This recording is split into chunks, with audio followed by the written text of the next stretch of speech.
How do we fix our politics? Let's start by taking a look back. In 1946, 29-year-old John F. Kennedy ran for his first public office, U.S. Congress, and he won. Today we think, of course he won. He was a Kennedy. But in 1946, the Kennedys were not the political dynasty that they are now. JFK's primary selling point was not his family or his pedigree. It was his service in the Navy. On the strength of his service, he won a 10-way Democratic primary and then a general election. He himself would say, "I was elected to the House right after the war because I was the only veteran in the race." Upon arriving to Congress in 1947, JFK was not alone. About 60% of the new members were military veterans, and they would join a Congress where over half of its members had a shared experience of service to the nation. Over the next decade and a half, these servant leaders would find common ground and work together to move this country forward. They passed the first Clean Air Act, created an interstate highway system, and passed the Marshall Plan, which rebuilt a post-war Europe. Now let's be clear. This was not some idyllic time that we need to longingly look back at. We know things were not perfect. But despite our challenges and shortcomings as a country, our political leaders worked together. They understood that they were stewards of a democracy and a set of values that make everything in this country possible. After all, they had risked life and limb to protect those before. And now, they were doing it again in Washington.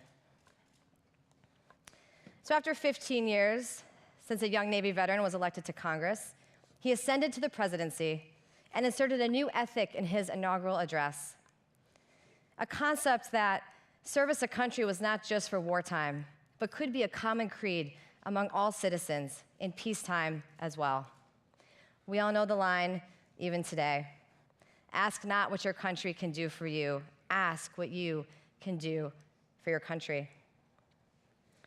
So let's fast forward a few years to a very different time. That's me, as a natural blonde. No. As a young college graduate, I decided that I wanted to serve my community, so I became an AmeriCorps member and spent my year of service at an organization called City Year here in Boston. And that year changed my life. I served on a team with people from all different backgrounds, and despite our differences, we worked together and spent every waking hour trying to improve public education in Boston. I was so transformed by my service experience that I spent the next several years working to grow and build the service movement in this country. And I honestly thought that's what I would do for the rest of my life. But then, something happened. In 2009, Senator Kennedy passed away, leaving vacant his Senate seat that he had held since 1962. His death also left a void in leadership, as he himself had been a champion of service and of the belief that you can stand by your values and work across the political spectrum to get things done. Alan Casey, co-founder of City Year and my boss at the time, decided that he wanted to run for the US Senate seat and to carry on that legacy. And that makes sense, right? Alan had spent the prior 20 years promoting the idea of service, and his organization, City Year, had become the model for AmeriCorps. However, that was not the reception that Alan's candidacy received. He was dismissed from the start as an unserious amateur. And truth be told, we didn't actually really know how to run a campaign. And Alan, not being political, didn't know everything that it took to be a candidate. So he started out with 2% name recognition and ended with just 13% of the vote.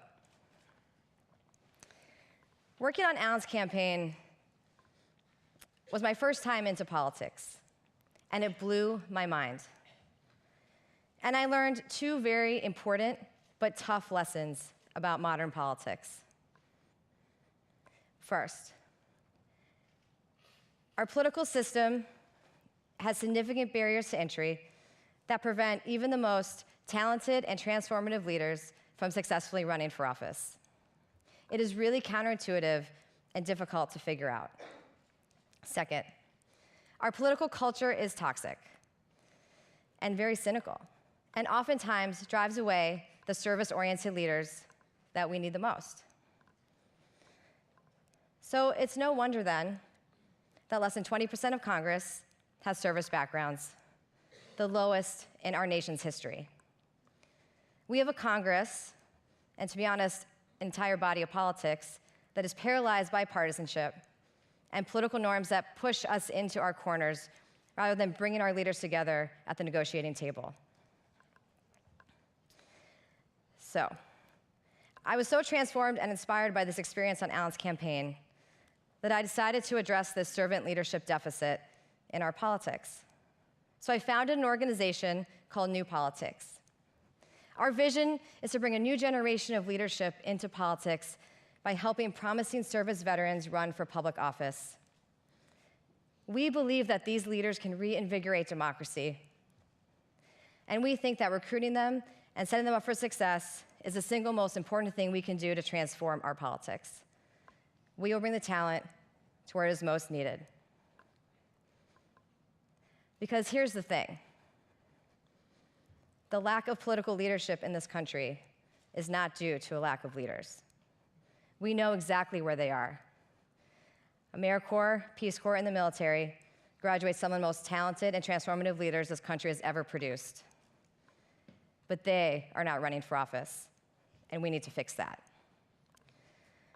So I piloted this idea in 2013 by recruiting a young, bright Marine named Seth Moulton to run for Congress in Massachusetts. It took some convincing, because he was not political, but he finally said yes. And we helped build his campaign and supported his race, and guess what?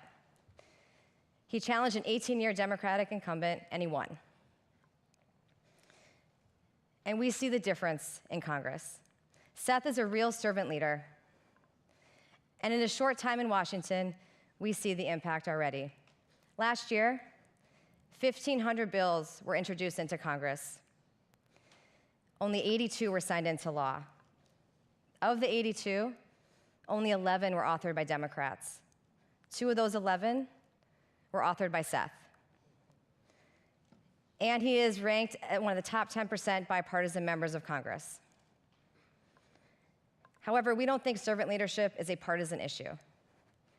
That's why we were also proud to support Wisconsin Republican Mike Gallagher in his run for Congress last year. Mike is also a Marine veteran as well, and he has just been in Congress since January, but due to his independent voice, he is already being talked about as a national future leader. Seth and Mike, in this short time, have developed a friendship, and that makes us really excited for a future where they're joined by dozens of other servant leaders in the years ahead. And we're working hard to make sure that happens. Our roster is growing of experienced leaders who are committed to working on problems and are putting the country first. And with the right kind of support, we can see them blossom as candidates. This year, we have AmeriCorps alum Juana Matias in Massachusetts, Marine veterans like Dan McCready running for Congress in North Carolina, Teach for America alum Mike Johnston running for governor in Colorado, and former Navy pilot Mikey Sherrill running for Congress in New Jersey. And they will be joined with more than 40 servant leaders nationwide running for office this year. We are training them to run from city council to Congress, and in the near future, when there is a school committee or city council election in your town, you will see an AmeriCorps alum stepping forward and talking about how her experience in underperforming schools makes her the best person to improve local education. And when Congress decides whether or not to send our children into war, you will see this weighty decision debated by those who have put their own lives on the line for this country overseas. From town hall to the State House to Capitol Hill, there will be servant leaders answering the call. We live in challenging times in our democracy. And the response on both sides of the aisle has been to retreat into partisanship and division. And for many of us, for the first time in our lives, We can envision our country giving way to its demons and sinking into chaos. But that's not how it has to be. We can grow and build a real political pipeline nationwide, a new movement of Americans who have solved problems and always put people and country first. And someday soon, when these proven leaders step forward and raise their hand to serve their country again in elected office, their bold ideas, empathy for others, and deep sense of patriotism will not be seen as political liabilities, but as prerequisites for the job. It's time for a new generation of leadership. It's time for new politics. Thank you.